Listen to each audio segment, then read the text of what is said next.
I am so glad that this show is doing well.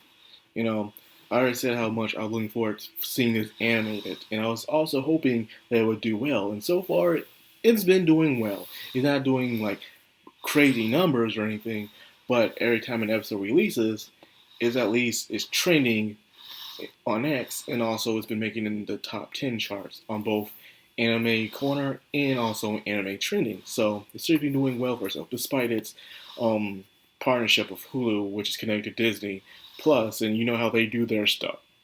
Completely under the radar, goes unnoticed, poorly marketed, and it just falls into a well, and no one even knows it was even released. Netflix does the same thing, so I'm glad that people are at least realizing that this show exists. So I'm glad, because I would really like to see another season 2 of this, because even the later chapters I'm reading right now are extremely they're amazing, so I gotta say. But anyway, despite all the kissing up I'm doing to this show, it's only because I really hope, because it feels like a kind of a good breath of fresh air for some shonen that you can enjoy. And I like it. It has goofy antics, and even showed off its new OP. And the OP itself is nice. It's colorful, you know. I don't know. I was expecting something close to like, having some action scenes into it, but no, it's just showing how goofy the family is, while at the same time having some very interesting things that will happen throughout the series, which I'm looking forward to, seeing how it will be executed in a way. It is 27 episodes, so I can't really guess where the series will end on. I'm hoping it will end on a certain arc. Probably not. I can't remember. It's been a while. On certain arcs, I can't remember, but they were very good. Um, my guess. But I'm thinking too far into the future. Leave that for a later time when we get towards the end. Let's talk about now. So Tayo briefly went through a crazy day yesterday to the point where he forgot to wash up and get his night clothes completely out of it. Understandable. Crazy night. He just got married over last night's crazy implications, thanks to the freaking crazy ass big brother going on a rampage. Now he is married to his childhood friend, right on the spot. I haven't seen something like this since Tonikawa's Over the Moon, which has 2 seasons and a couple of OVAs out. So you go watch. Very interesting. Well, anyways, now that he's part of his family, he has to understand the dangers that they put into place. The responsibility that he has as a family member. So how the Yozakura family works is there's one family head per generation. And that family head is someone who's born with no talents, but however, they're able to breed offspring. And those offspring that they give will have special talents and powers, what you see with the other siblings. So that means Matsumi herself has no talents or no special abilities. She's just meant to be the head because she had the ability to continue the lineage in a way. That's why they stay prosperous. They're very breedable, and they give off the children, and as the children inherit the business as doing spy work, their main goal is also to protect the family head so nothing happens to them. But in reality, despite the lineage stuff, they could really care less about that. They just want to protect their little sister and also help her live a happily normal life if she can. However, she's constantly being targeted because the family is very high ranking in the spy business. So a lot of people are willing to take them down, and they know the only way to truly take them down is by taking out Mutsumi. So as Tyle being part of the family, he must get adjusted into the family business. He must learn what it means to be a spy. His life itself is also on the line as well as Mutsumi's as well.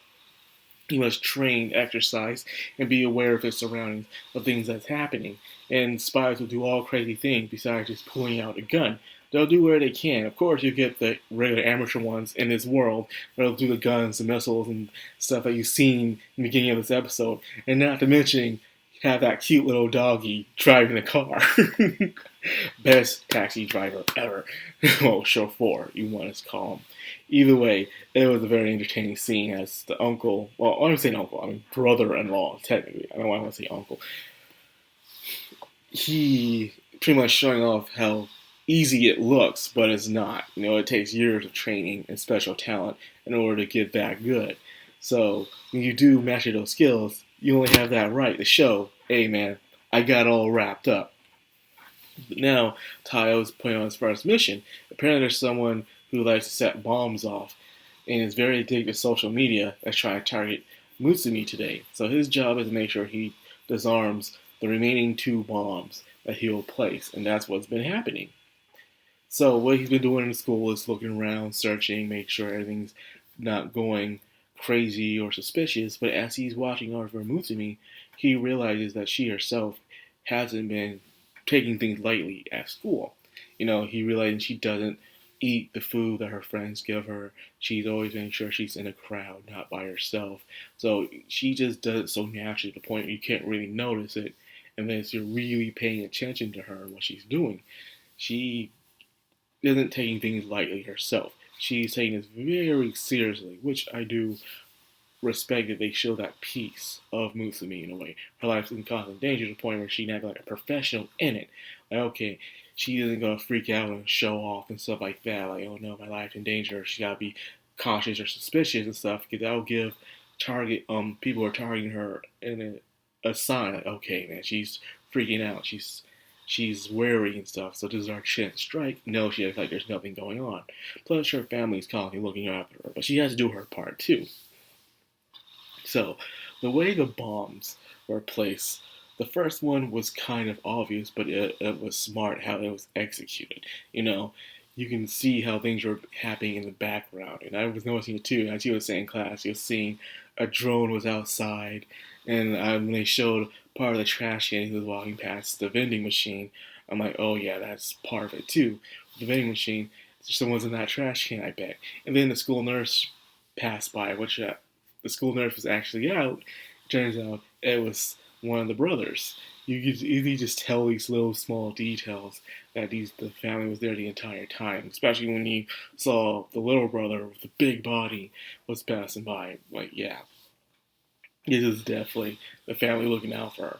Now, the second bomb was kind of interesting, but it was like he put it all together. He was forced to go to the nurse's office. It seemed like no matter what happened, he was forced to go to the nurse's office one way or another because that's where he placed the bomb. Now, for the third bomb, which very genius, is to make sure he's always with Mutsumi all the time. And it was showing how the bomb was on him. In a way, it was a very smart, genius bomb. Very small but packed a punch, but it's also easy to diffuse if you know what you're doing. So, I enjoy that. So, it shows how smart you have to be in this business in a way. You have to be very aware and know your opponent very well, know everything about them. Him being addicted to social media itself was very genius of understanding what the character's flaw is. Understanding what he's up to. He's obsessed with posting everything that he's doing. So you gotta think like the person you're trying to hunt down in a way, kind of like the Ranger did with the Indians back in the day. You have to think like those people, which is very smart. So he knew that Tayo would eventually go to the nurse's office with Mutsumi and it'll blow up. The second bomb will blow up. And even if they do survive that one, he probably wouldn't realize the third bomb that was on him the entire time when he went to go to have gym. So when he went out for PE, he put the bomb on his clothes and there he had a tracker, knowing everything was going to happen. Very smart, but luckily the family was looking out for him at the end of the day and he passed his first test. But his house did blow up, so now he has to live with the family itself. And boy, you see Kirichiro just freaking out about it. Oh my god, you gotta love those overprotective older siblings sometimes. So anyways, like I said, man, each episode of Feelings will be very enjoyable and fun, full of color and characteristics of each member of the household, seeing what they're up to, their strengths, their weaknesses, pros and cons. I'm really excited about this show. That's all I'm saying, man. I've been looking for this one for a long time. So me seeing it being animated, it feels right. And I haven't been this excited for a manga becoming anime since Mushoku Tensei. So there's that. So to get both Mushoku Tensei and this in the same season, great. All I gotta wait for is Sakamoto Days and Ruri Dragon, and I'll be a happy man. So anyways, that's all I got for this video. I hope you guys enjoyed. If you did, like, comment, subscribe, and of course, hit that bell icon. This has been Madcrownxox, all anime. Signing out.